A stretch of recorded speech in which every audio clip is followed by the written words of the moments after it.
let's start stitching on this moth on the body in the center. And the reason I am starting here is because I want the body to look like it is underneath these pink wings. And I'm going to be stitching a line of chain stitch along the edge here, so I want to do this stitching first so that I can then stitch on top of both the wing and the body. Just ignore that over here. I forgot I had to do this first, so I'm going to do that. I'll talk about that in just a little bit. So in order to stitch this body, I want it to look like it is curved on top. So it has, it's shadowed on the sides, and as the center comes up like that, it's going to be lighter. To do that, we're going to use the dark blue, the light blue, and then the bright green. But before we start with that section, let's stitch the, or we're going to, you'll need to stitch the dividing lines between these sections of the body. And to do that, I just used 3 strands of the orange thread. I think it's 3853. I used 3 strands, and I did a really tiny split backstitch. Split backstitch is really simple. I love it for outlining. It looks like a little tiny itty bitty chain stitch, but all you do is you just make a stitch just like you would do a back stitch, but instead of taking the needle down right next to where the stitch ended, you take the needle down into the center of the stitch. So that's really simple. That's what I've done there. So now let's get to the really fun part, which is the thread painting or the needle painting of each section to make it look like it's rounded, to give it some dimension. And I have a couple of different video tutorials that talk in depth, at length, about needle painting or thread painting. And so if you want to really delve into that, please watch those videos. They're very helpful. But these are really tiny sections, and this is going to be really simple, so I'll just give you the basics. I'm going to use 1 strand for the thread painting here on the body. And you can thread paint with different numbers of strands, but 1 strand will give you very delicate, soft shading. And because this is such a small area, I don't really want to use multiple strands because I don't really want it to be so chunky. So 1 strand, you may be thinking to yourself, 1 strand is going to take me forever to stitch, but honestly, it's this little small section. I think you'll really like the way it gives you some control over how delicate the shading can be. So this is 1 strand of the dark blue. I think it's 824. And when you are needle painting, I'm going to start on the edge. Both edges are going to be dark blue, and so I can start on either side. But the basic idea with needle painting is that you're going to just make lots of parallel lines that are different lengths. And it's the different lengths that are pretty key. Because if you just do a row of lines that are all the same length, you're not going to get a nice subtle shading. Because it's where when you've got 2 colors and they both have different lengths of threads, and those threads come up between each other, that's where the blending of the color happens. So here's the first row, and I use the term row loosely. It's not a perfect, soldiers all in a row, but I am being very careful to make sure that the threads are parallel and they follow the angle. It's a very slight angle here, but they follow the angle here of the body. And I just want to make sure that this first row, again, of dark blue is really, really full. And if you look closely, notice how let me get another needle so I can show you, how where I put my needle down into this second section, I start over here and whatever. The ends, the lengths of these stitches are all various, so they're all staggered. So they're not all in a row, all lined up in a perfectly even line right here. They're all different lengths. I'm going to do the same thing over here. I've got some more to fill in over here. So let me do that. And I am not staying strictly inside where the section that is indicated for the first color. I am making sure that these dark blue threads come out into the area that will be for the next color. Because again, I don't want to have a straight, sharp line edge of dark blue threads. I want it to blend into the second section. So that's why I'm taking the dark blue and going just a little bit into the area that will be stitched with the next color. So I'm going to do both sides. All right. On this first, when you're laying in your first color or your first row, it doesn't really matter when you're working along, the outside edge of a shape. It doesn't really matter which direction you go. That will matter in just a second, and I will explain that to you when we get there. But I could either, I could start here and I could come into the middle, or I could bring my needle up in the middle and go down here. For this part, it doesn't matter, but it will matter in a minute.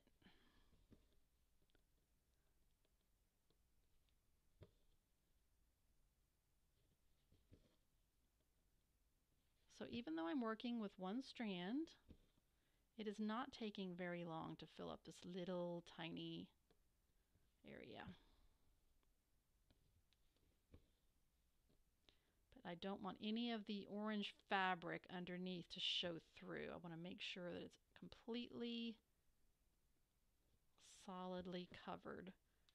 Oops, turn around you. And blue thread, maybe one more stitch right here. All right, so let me park that blue needle, that dark blue. All right, so here I've put in my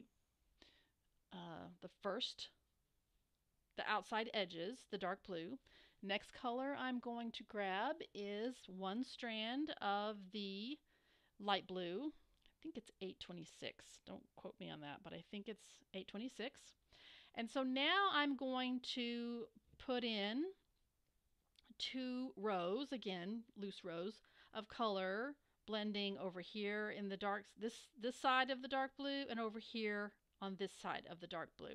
But now, like I said, it does matter where I bring my needle up. I'm going to bring my needle up well inside the section that I already stitched. And I'm going to go down into the fabric where I do not have any stitches. And the reason you do that is so that when you come up inside of your stitching, it doesn't leave like a little divot. If I were to, and I'll admit, I used to needle paint where I would come up in the fabric and go down in the previous stitches. I've changed that now, so you might see some of my older videos where I do that. I really like it this way better. I'm going to come up inside the stitching and go down into the unstitched fabric. But the same thing applies about staggered edges and different lengths of stitches. Now this is a little tiny section, so I mean, it's not like your stitches are going to be an inch long or anything. But making sure that I come up well inside the dark blue, because if I don't come up in the blue, if I try to stay on the edge of that dark blue, I'm not going to get that blending of color. I'm just going to have what looks like 2 sharp edges where the dark blue meets the light blue. I don't want a sharp edge. I want a blended edge. So that's why I am coming up inside the dark blue. So I think that side's done. Skip over here and I will come up deep inside the dark blue and come across.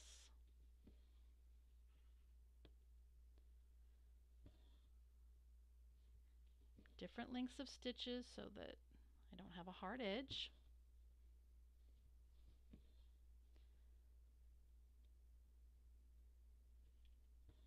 And I do want to leave just a little bit of orange fabric showing so that I have a little bit of room for just a touch of that bright green, because that acts as the highlight. It makes the center of the body look like it's higher, because like it's raised, because that's where the light hits it. So therefore it's lighter or brighter.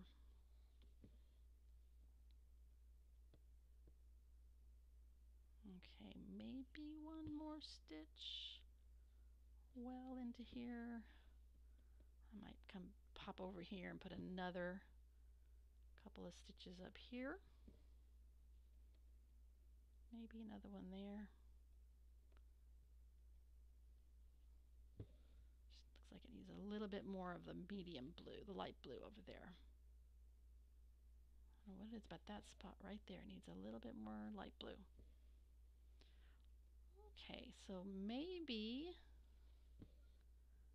I'm good. So I just have a little tiny bit of orange fabric peeking through there. Let me park this needle. And let me go get, where is it? I have to go get, hang on, I have to go thread a needle. Oh no, I'm doing green, not orange. Okay, here's the green. Sorry, I thought I was getting orange. I'm getting green. The green thread is 166. Again, one strand. And now I'm just going to make some different length stitches that just go right down the center. Now, of course, since I'm working into two different colors here, I am going to have to go down into one section, up in one section and down in the other section, but it's a little tiny section. I think it'll be all right.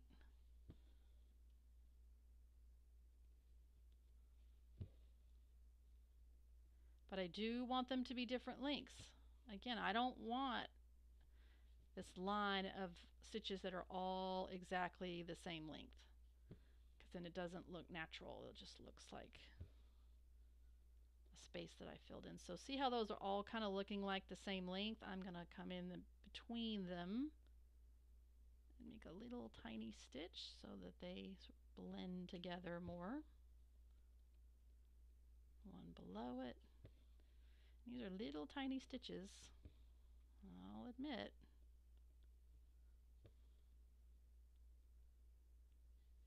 And at first you might think, oh, this is just not really showing up. I just don't really see the big deal.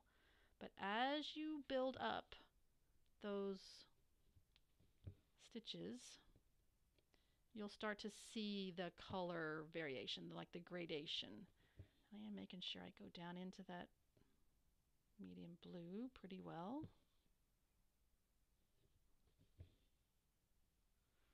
So maybe that's about, oh, no, I've got some orange showing right there. Oh, that's not right where I want that one.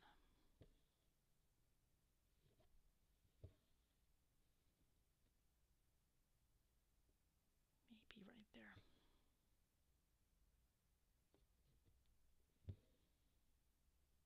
Okay, maybe that's done now. All right, so if you kind of pull back, and since if you're not like, 2 inches away from it, if you pull back, you can start to see how it looks like with the dark, medium, and the light colors, that it looks like it's rounded now. So I think that's going to be really pretty with that green right in the middle. So that is just a tiny bit of needle painting.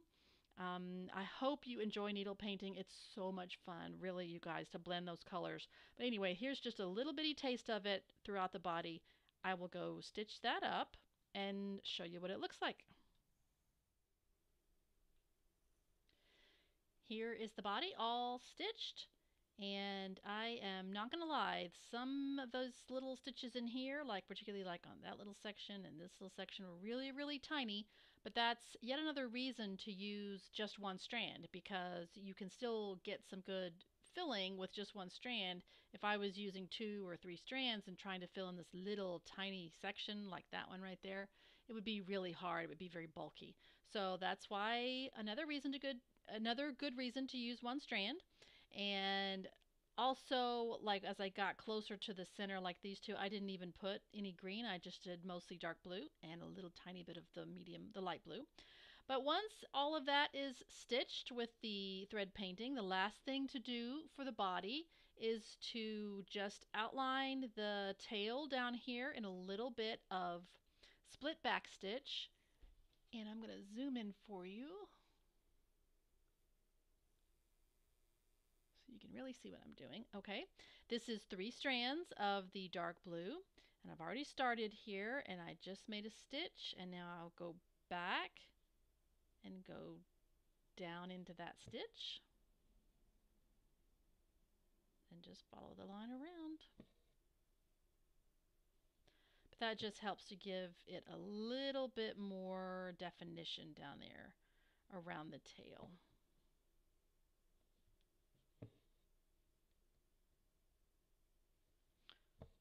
One more stitch.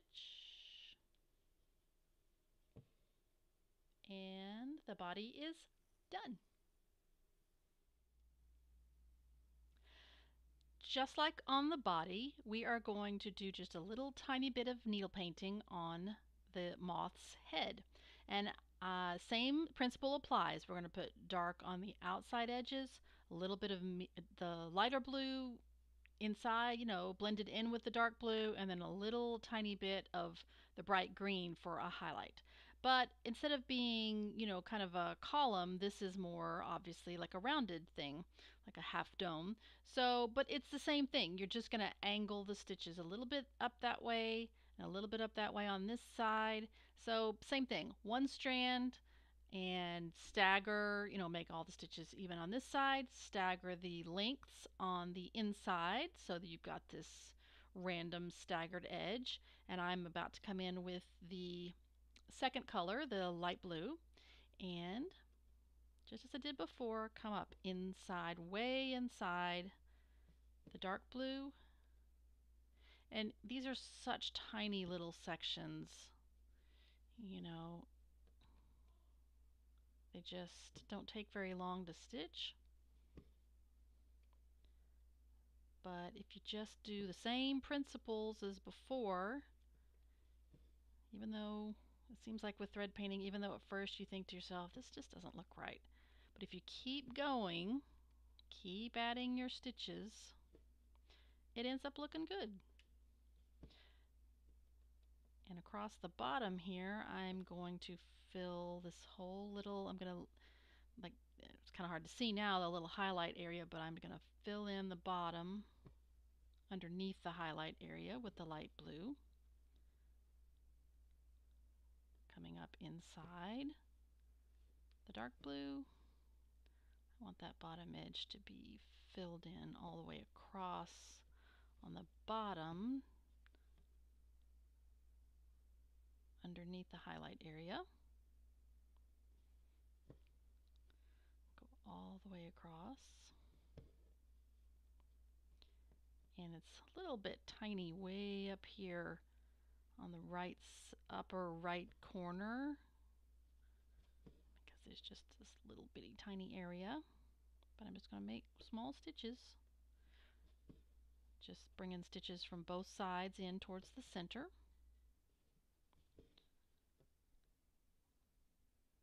I'm just going to leave just a little spot, a little area for the bright green. But just as before, I always remind myself, just make little random staggered length stitches. Just make the lengths all different on every stitch so you don't end up with a row, like a line of stitches. And it's not going to take too many more. I'm kind of just jumping around as I see a spot that needs to have a little bit of fill in it, a little bit of lighter blue. But I shouldn't need too many more, which is good because my thread is getting shorter and shorter. I think I'll have just enough.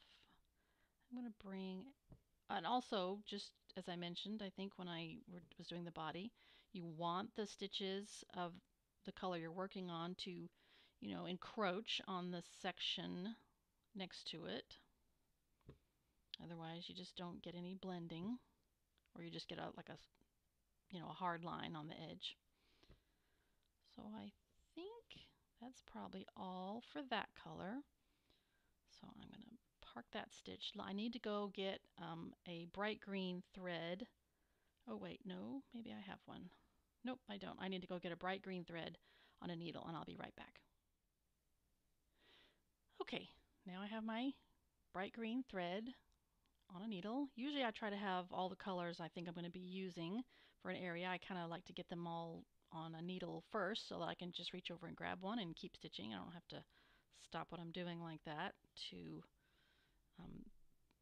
thread a needle, but it didn't take long. I'm just going to fill in this little highlighted area with the bright green. I love seeing this bright green really pop on these dark blues.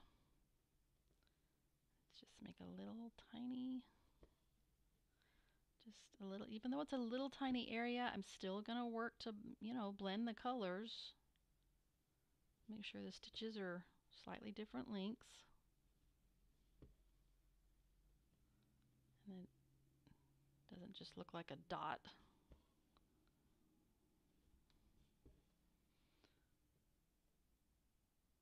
So maybe I'll add a longer one down here.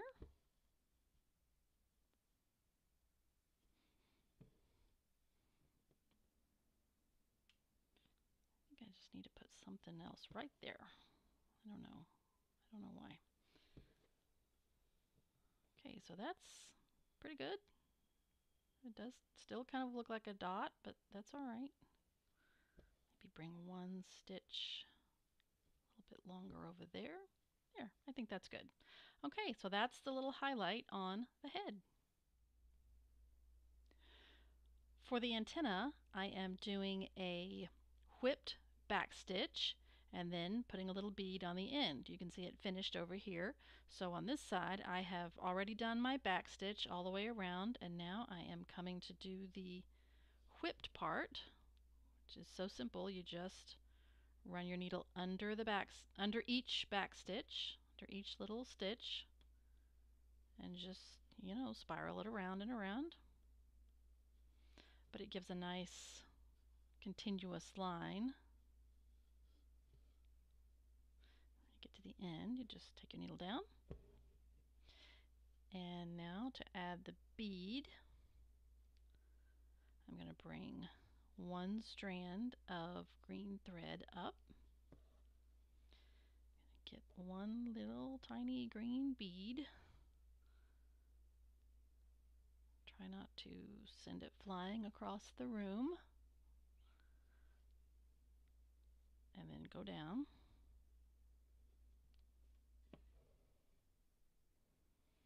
Try to get it to kind of nestle down in that little hole right there.